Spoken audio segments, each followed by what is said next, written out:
Hey guys, in this video I want to talk about the wildly popular phenomenon of sugar daddies and sugar babies.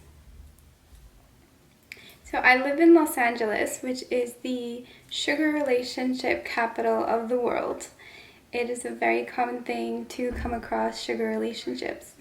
If you're an attractive young woman who has decent financial success, you're almost immediately judged as being a sugar baby. There's a lot of glamorization of the sugar lifestyle, but there's also a lot of misinformation.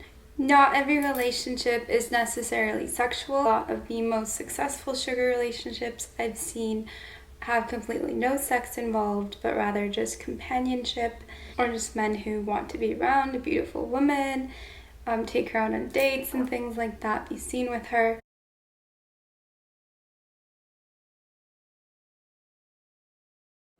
This video is going to be an unbiased sociological look at both the female and male perspective of sugar dating and sugar relationships. We're going to take a look at why men seek these relationships, why women seek these relationships, do they work, and how do they usually end up. Many sugar relationships happen through in-person meetings, but nowadays with the internet, of course, there are many websites. Very well known is Seeking Arrangement and other websites such as Sugar Daddy Meet, Established Men, What's Your Price, etc. The basic idea is that wealthy men will join and pay a certain fee to meet attractive women that they otherwise wouldn't have a chance with or wouldn't have time to meet in their busy schedules, and women get a chance to monetize on their appearance and their youth. Many women have at one point or another thought about whether she should get a sugar daddy, and knowing that there's the assumption that there's some sort of sexual exchange, they will usually hesitate about that. Other women, it might not cross their mind at all that they could possibly be attractive enough to qualify for a sugar daddy. Then there's the women who are really good at playing the game and may win favors and things from a man, but never actually have a sexual exchange, and this could be with both of their agreement, or she could be simply playing him and really good at the game of scamming. But of course, scamming happens on both sides on these websites particularly. Most women's motivation for becoming a sugar baby is first and foremost money, and love and attraction, things like that, are usually secondary. Men typically look for sugar babies because they are very busy with their lifestyles, their business life, working and making money, and they might not have the time to date traditionally, or they might simply just be wanting to leverage the fact that women like money and status, and they know they can attract more beautiful women, more high status women with using these types of avenues, knowing that women are looking for this type of luxury and status lifestyle. The men could be seeking anything from one-night stands to a casual sexual relationship to a mistress, and some are actually also seeking true love relationships and hoping that somehow it won't be a big deal that the woman is financially motivated, that somehow she will also have a genuine love interest in him.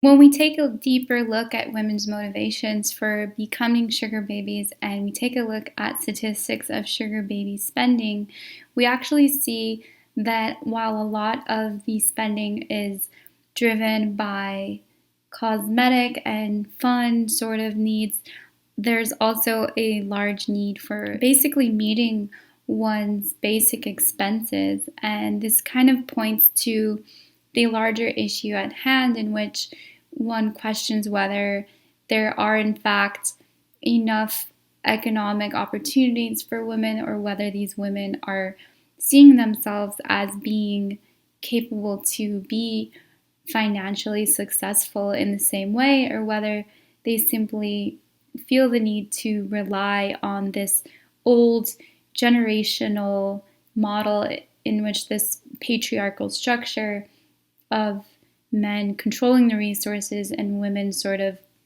having to use their sexuality and charm to earn their place in life.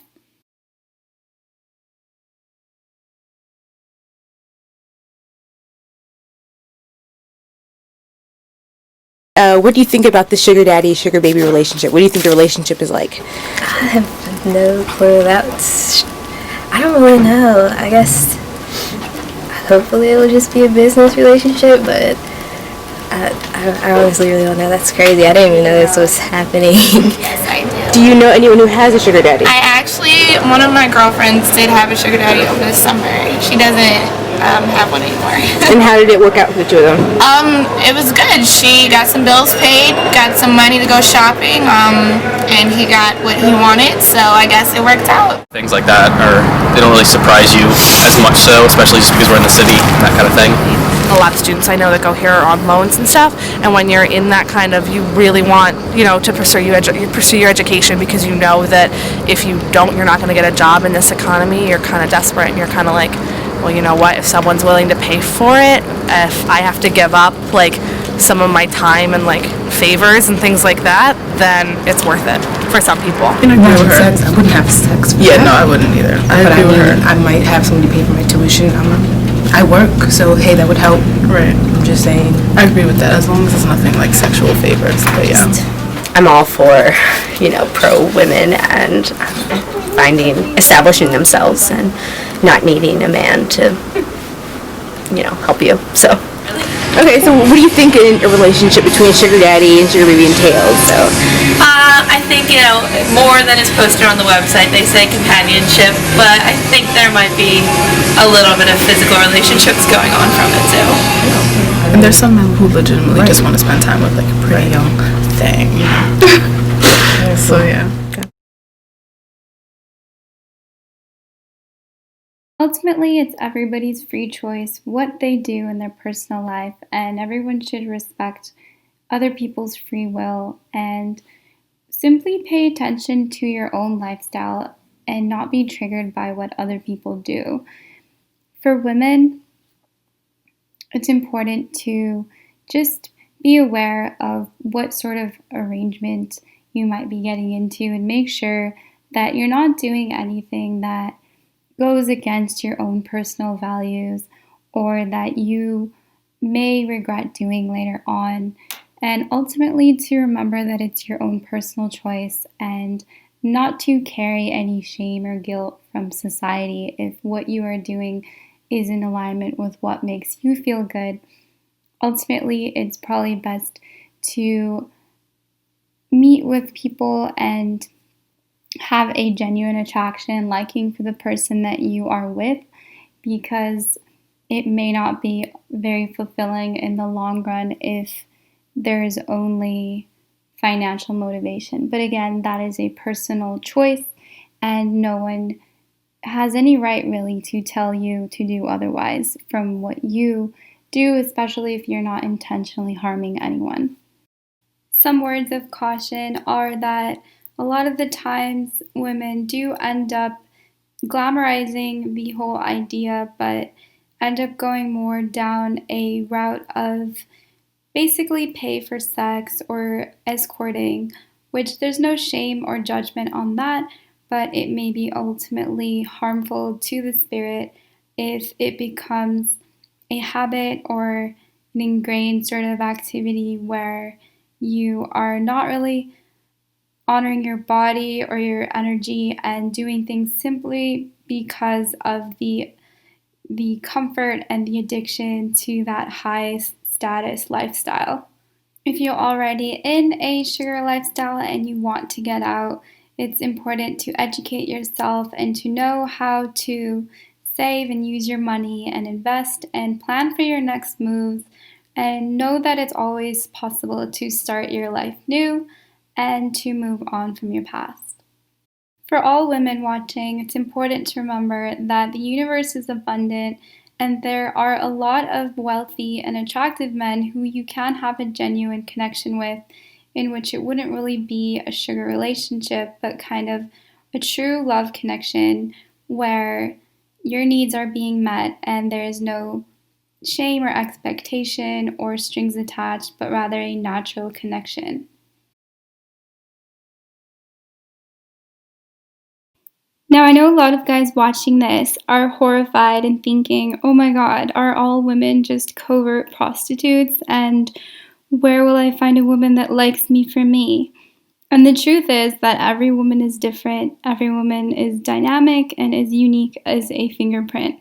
Some women want millionaires, some want billionaires, and some just want a man who can meet his goals and is driven and can just take care of her.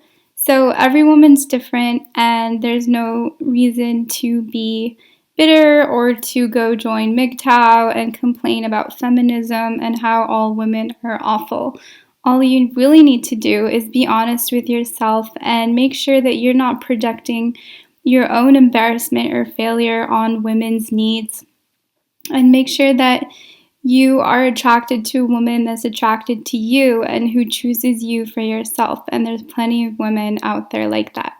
The harsh truth, though, is that the more a woman values herself and is a high-value woman, the more she generally will look to a high-value, successful man who can keep up with her desired lifestyle and provide her with a nice life the way that she feels comfortable. A lot of modern women hold a high standard of success for themselves, and so in order to retain their femininity, they need a guy who at least matches, if not outdoes, her own sense of success so that she feels that masculine, caring, providing presence. I'm digging for gold every freaking day of my life. Why wouldn't you go dig for gold? If I was going out with a guy, Brittany, I'd say, hey, let me see your financials, buddy. Okay? I ain't going out with a guy that's broke. I'm not going out with a guy that can't freaking bank money, can't pay his credit cards. How's he going to take care of your kids if he can't freaking bank? I mean, I'm not saying you would dig for gold, just go for the money and not find somebody you love. You want the whole deal. That's wealthy. You want the whole package. But why would I go freaking just take leftovers? Guy doesn't have his freaking bank together?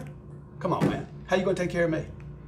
If you are a man of means and you are successful, but you are tired of women who seem to only care about money and wealth, then be honest with yourself and ask whether, when you meet women, if your financial accolades are the first thing that you put on the table, or if you lead with your personality and with other things. It's quite easy to obscure the amount of money that you make or to be more humble in your appearance. In fact, some of the wealthiest men that I've met are actually very low-key and very humble.